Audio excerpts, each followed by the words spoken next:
और आज हम आपकी एक ऐसी शख्सियत से इस सेगमेंट में खासकर मुलाकात करवाने जा रहे हैं जिन्होंने पाकिस्तान को इंटरनेशनली रिप्रेजेंट भी किया है। अच्छा, एक जुमला इससे पहले कि मैं इनसे आपकी मुलाकात करवाऊं और आपको मिलवाऊं और इनकी कहानी आपको सुनाऊं, एक जुमला आपने हमेशा सुना होगा बड़े बुजुर्गों से कि जो वक्त है वो हमेशा एक जैसा नहीं रहता। और ये बात हमेशा हम दो सिचुएशंस में अंडरस्टैंड करते हैं, जब किसी शख्स ने जवाल से तरक्की का सफ़र तय किया हो या फिर कोई शख्स रूट से जवाल पर आया हो। आज के नियो पाकिस्तान के इस सेगमेंट में हमारे जो मेहमान हैं आइडियल हॉकी क्लब के ये मेंबर रह चुके हैं। 1983 के बाद का जो एरा है इन्होंने बहुत अच्छा परफॉर्म किया। और अगर शहबाज सीनियर, हॉकी की जब भी बात हो, हमारा ये नेशनल गेम है, शहबाज सीनियर को कौन नहीं जानता, उनके ये साथी रह चुके हैं।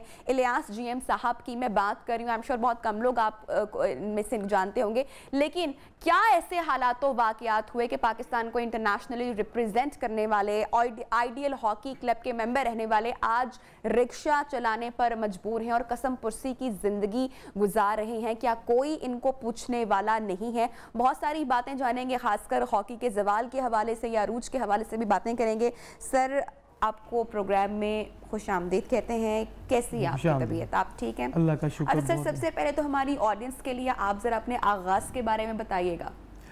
बेटे, मैंने 83 में हॉकी शुरू की थी जी।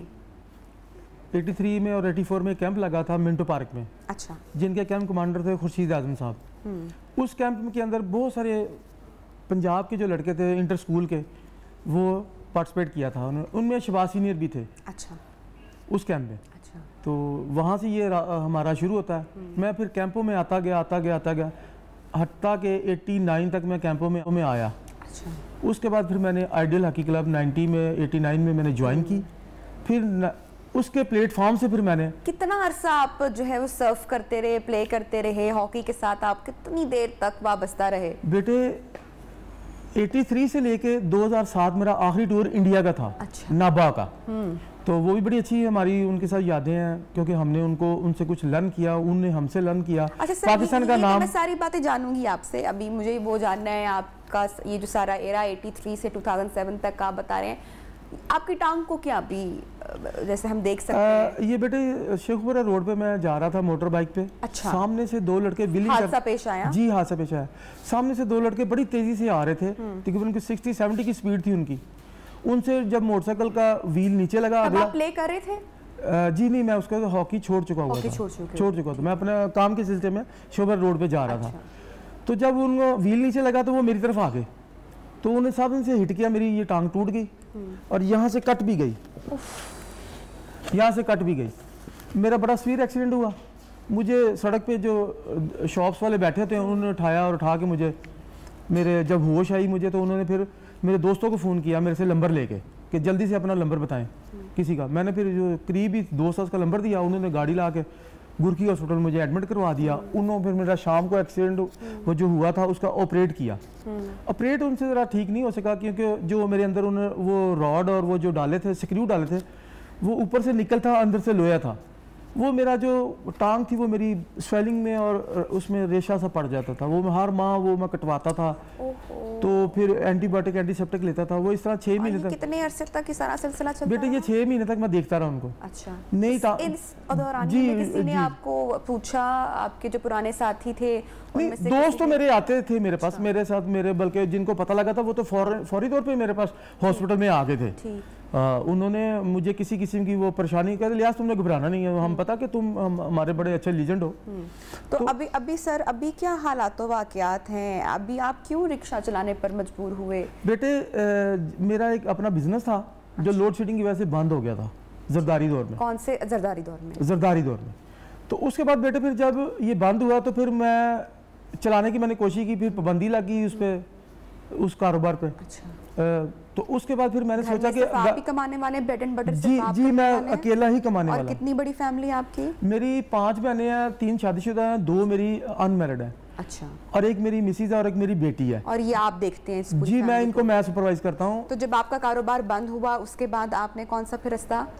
फिर बेटे, मेरे 2018 में मेरे एक दोस्त हैं हनीफ ऑटो में। अच्छा जी। उन्होंने मुझे एडवाइस दी कि लिहाज से अगर तुम ये चला सकते हो तो ये गाड़ी लोडर रिक्शा ले लो, इसमें तुम जॉब से बेहतर होगी। तकलीफ नहीं हुई आपको उस वक्त कि जैसा कि आप लेजेंड के तौर पर, हीरो के तौर पर, जी हमारी एक नेशनल गेम है हॉकी, आप उसको रिप्रेजेंट भी करते रहे मुख्तलिफ प्लेटफॉर्म पर हमेशा, तो वो सफ़र सारा और हॉकी का जो बेस्ट टाइम था, अगर कहा जाए कि जो रूज था, ये जो 1983 का या 80s का जो era था, this was the best time of hockey. तो उसके बाद आपको जब आपका कारोबार भी बंद हुआ और आपने जब भी सोचा कि रिक्शा चलाऊंगा, तो वो यकीनन बहुत मुश्किल डिसीजन होगा। देखिए जी, मैं तो एक ही बात पे बात को ख़त्म कर देता हूँ, कितना मज़ा है हर काम अपने हाथों से करने में, कितना मज़ा है हर काम अपने हाथों से करने में, क्या लुत्फ़ है हज़रत मोहम्मद सल्लल्लाहु अलैहि वसल्लम की सुन्नत अदा करने में।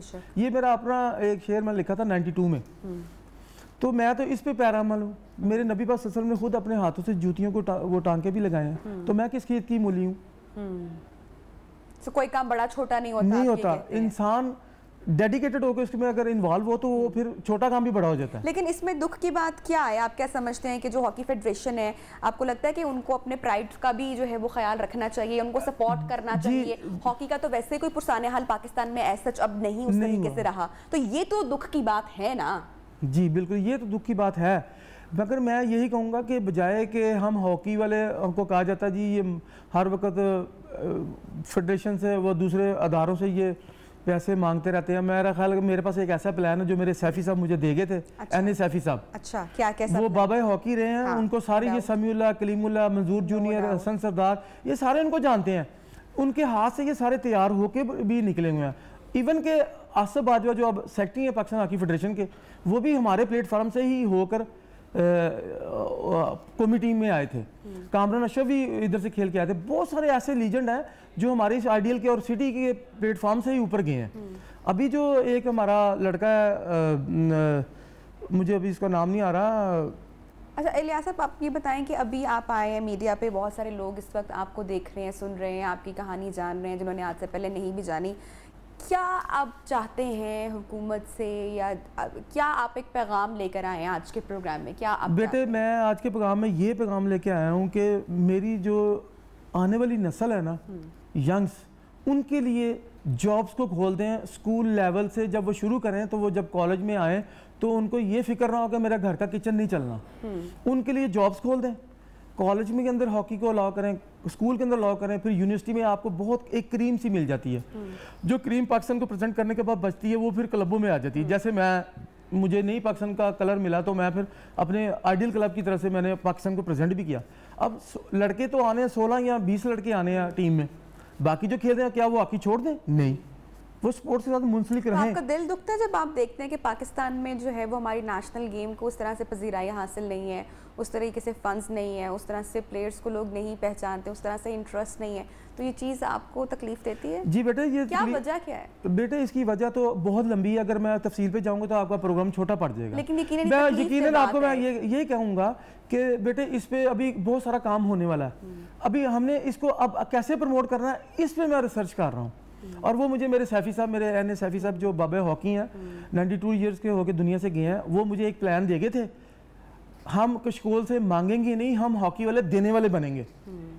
और ये जितने हमारे लीजेंड जो हमारे नई पाकिस्तान को प्रेजेंट करते हैं या क्लब लेवल की तरफ से या अपने वर्कर की हैसियत से अपना काम कर रहे थे, उनको हम उनकी फैमिलीज़ को आगे हम दे सकते हैं।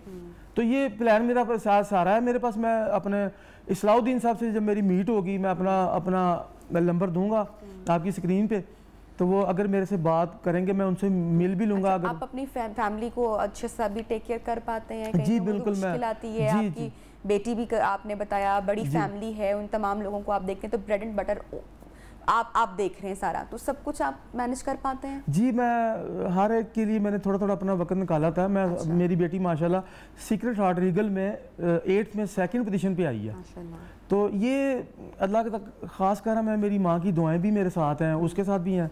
तो मैं तो यही कहूँगा कि जो बुज़ुर्गों को साथ लेके चलते हैं या उनकी रिस्पेक्ट करते हैं, तो वो दुनिया में किसी महाज पे वो नाकाम नहीं होते हैं, जो अपने बड़ों की इज्जत करते हैं।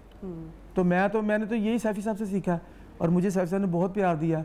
यहाँ तक लियाज़ साहब, लास्ट पैगाम मैसेज में आपसे लेना चाहूँगी, अगर कोई आपको इस वक्त देख रहा है, हुकूमती नुमाइंदों में से कोई आप देख रहे हैं, तो पाकिस्तान में हॉकी के फ्यूचर के हवाले से अगर आप कोई मैसेज या पैगाम देना चाहें तो? मैं बेटे इसमें यही पैगाम दूंगा कि अब हम सबको मिलकर बाबा कायद के 3 असूलों पे पैरामल होकर ईमान, इताद और तंजीम, इसको लेके और पाकिस्तान के फ्लैग को जो भी जिस भी डिपार्टमेंट में हम अपना अपना सर अंजाम दे रहे हैं, उसमें हमें ये सोचना चाहिए कि अब हम हॉकी को कैसे ऊपर लेके जा सकते हैं, इस पे वर्क करें और इंशाअल्लाह हो जाएगा। अगर तो लेकर जाना है, हाँ, अगर लेकर आपने जाना है, चला जाएगा। आप ये बात बड़ी सोचने की है कि आपने कौन से खेल को किस सतह पर लेकर जाना है, और मेरे ख्याल से this is the right time कि हमें हमारे प्लेयर्स, हमारे नेशनल गेम पर एक मरतबा फिर से तवज्जो देने की जरूरत है। Thank you so much sir, आपने टाइम निकाला हमारे प्रोग्राम न्यू पाकिस्तान के लिए।